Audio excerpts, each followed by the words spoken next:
People are facing different challenges in their marriages.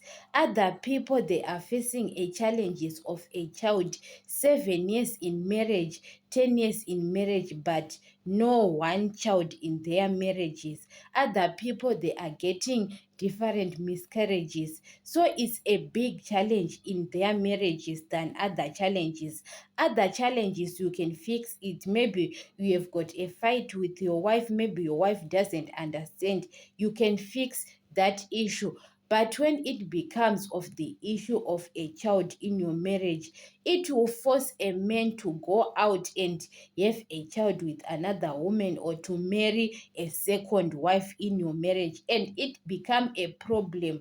Even your husband, he is not going to love you the same way he loves you, because he married a woman who can bear kids for her.